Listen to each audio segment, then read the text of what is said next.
A lot of people say my job is exhausting, but to me, electricity has patterns you can predict. If something goes wrong, I know exactly where to look. Overheating, worn-out wires, burnt panels, or bad grounding. All of that is still within the realm of things I can handle. That day was supposed to be the calmest day of the week.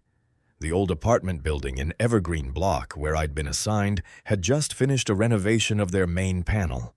The elevator worked again, the hallway lights were bright, and tenants were starting to move into units that had been empty for months. I arrived at the building around 9 in the morning. The air was still cold, and the sun hadn't climbed very high. I brought my tool bag, a cup of warm coffee, and my favorite playlist. No bad feelings, no strange noises, nothing that made me second-guess anything. Everything was perfect. When I walked into the lobby, I was greeted by a new tenant, an elderly woman named Mrs. Garner. "Good morning, Nathan. Thank you for fixing the lights on the 4th floor yesterday," she said with a wide smile. I replied warmly, "You're welcome, ma'am. If anything else comes up, just call the office." The day felt unusually light. Even my supervisor texted me, "If everything goes smoothly, you can head home early." I nodded at the screen. Of course, everything was going smoothly. The building finally felt alive again. But as I walked toward the panel room on the 2nd floor, a strange sensation crawled up my back. It felt like a pair of eyes had been following me down the empty hallway. I pushed the discomfort aside and tried to focus on my work. When I opened the old cable box, one that should have only contained the wires I'd reorganized the previous day, something brushed against my hand. At first, I thought it was just tangled cables, but when I pulled, the box felt oddly heavy, like something inside was resisting. Carefully, I pulled harder, and suddenly I heard the metal scraping sound from the corner of the room. My heartbeat kicked up. I turned, but no one was there. The room's light flickered several times, and the main panel display showed random numbers blinking rapidly. I tried calming myself. Probably just a minor short or a faulty sensor, I thought. But when I looked closer at the cable in my hand, I saw something else. A length of cable tied in a deliberate pattern, a pattern that resembled a human hand, reaching out for help. My curiosity and fear collided. I knew that pulling the cable too quickly might trigger a large short circuit, but ignoring it might make those noises and strange movements even worse. I took a deep breath, trying to steady my shaking hands. That night, I realized something in this building wasn't fully alive or dead. Something was hiding between the wiring and the shadows. And suddenly, I understood. This simple task was going to be far more complicated than anything I'd ever handled. I stared at the cable tied in that strange pattern, my heart pounding faster. There was no more delaying. My goal was clear. Figure out what was happening in this building and make sure no one got hurt, not even me. I began checking every panel on that floor. Lights flickered erratically, wires that should have been still moved slightly, as if held back by an invisible force. Every time I stepped closer, a faint silhouette appeared at the edge of my vision, slipping away the moment I turned to look.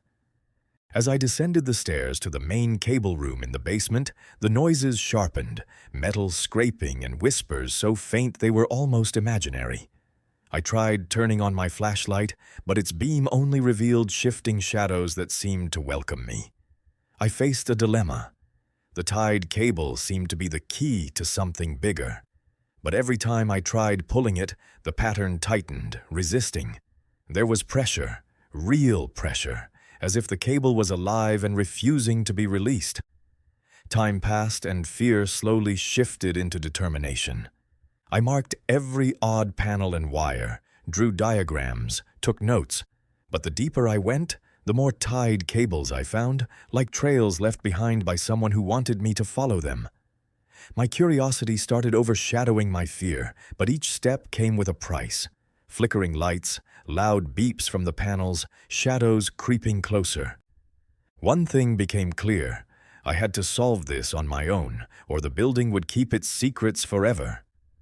After hours of examining panels and cables, I felt like everything I'd done was useless. The cables tied in those strange patterns only grew more confusing, as if some unseen force fought against every attempt I made to unravel them. The main panel flashed violently. Hallway lights flickered like dying fireflies, and the metal scraping noises grew closer, not from one direction, but from the entire building. I tried pulling the cables one by one, following the pattern that looked like a hand reaching for help. But every time I touched them, the lights around the room flashed harshly, and a faint silhouette appeared more clearly at the edge of my sight.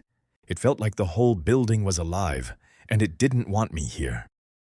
Second after second passed, and I realized none of the usual methods I'd learned over the years meant anything here. There was no easy fix, no shortcut. Only one option remained: face whatever I couldn't fully see and pull the cable all the way out without knowing what would happen. My hands trembled.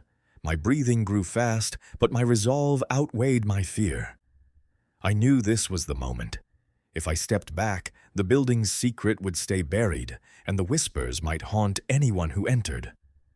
I gathered all the courage I had, leaned in, and decided to make that final move. The moment my hand wrapped fully around the cable, something unexpected happened.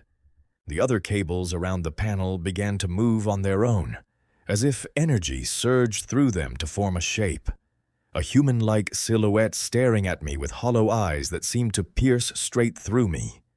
I jolted, but panicking wasn't an option. The figure didn't attack. Instead, it seemed to force me to see something forgotten. Hundreds of cables tied, not randomly, but intentionally. They formed patterns, trails, even a map of the building, a message that had been hidden for years. These wires weren't just conduits of electricity. They were the building's voice. The metal scraping noise that once terrified me now sounded like a whisper calling my name. "Nathan, Nathan, help us." I swallowed hard, my heart hammering. This wasn't just a short circuit or a faulty panel. Something, an entity tied to the building's past, wanted a way out through the cables I was holding. And suddenly, my fear turned into clarity. I wasn't just fixing the electrical system. I had become a bridge for something lost, something that had waited years to be freed. The twist was far greater than I imagined. Every sound, shadow, and tied cable had been the building guiding me, urging me to release them. And the only way was to complete the pattern. I took a deep breath, steadied myself, and began following the pattern formed by the tied cables. Every movement had to be precise. One small mistake could ruin everything. Lights flickered, shadows danced along the walls, but I kept going, one wire at a time, guided by the faint silhouettes and soft whispers. It felt like stepping into another world. The old, seemingly abandoned building was fully alive, communicating through currents and shadows. The whispers grew clearer, offering hints, guiding me without fear. After what felt like hours, I finally finished the pattern. Instantly, every cable that had been moving wildly fell still. The lights steadied, the silhouettes faded away. The building grew quiet, peaceful, almost like it exhaled in relief. I stared at the main panel, overwhelmed with relief, awe, and disbelief. I realized I hadn't just repaired a power system. I'd freed the souls trapped within the wiring and shadows of this place. For the first time since stepping into the building, I smiled. I understood. Courage to face fear, patience to understand the unseen, and determination to do what's right were the keys to solving this mystery. Evergreen Block no longer felt frightening. Instead, it felt warm, alive, and almost grateful. To me, a simple electrician who came to fix a few wires, but ended up releasing something far greater than electrical currents. As I closed the building door behind me and looked at the Portland sunset, I reflected. I learned that not everything that looks simple is actually easy. And real courage isn't just about facing what you can see, it's understanding what you can't. Wires, lights, panels, they can become bridges between our world and hidden mysteries if you're brave enough to notice. I knew this experience would stay with me forever. Every time I touch a cable or open a panel, I'll remember how thin the boundary is between our world and something larger, something that needs attention, courage, and a sincere heart. And most importantly, I learned one thing.